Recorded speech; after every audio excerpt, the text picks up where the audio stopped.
Welcome. Today, we're kickstarting our SLAM-to-CAD workflow.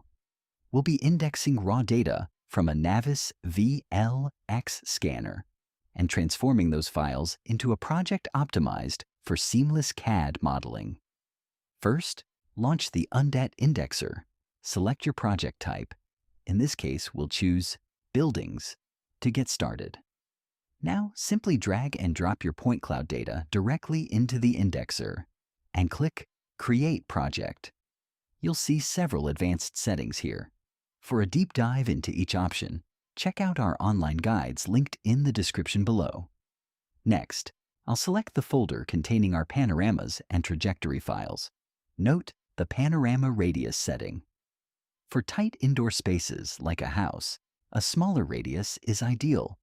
For large open areas or street mapping, you'll want to increase this value. Once your settings are dialed in, click OK and then Save to begin the process.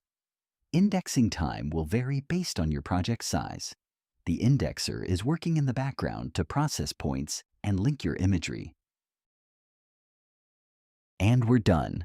We now have a clean point cloud project file and data folder ready for your viewer or CAD software.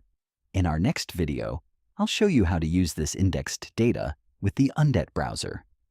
Thanks for watching.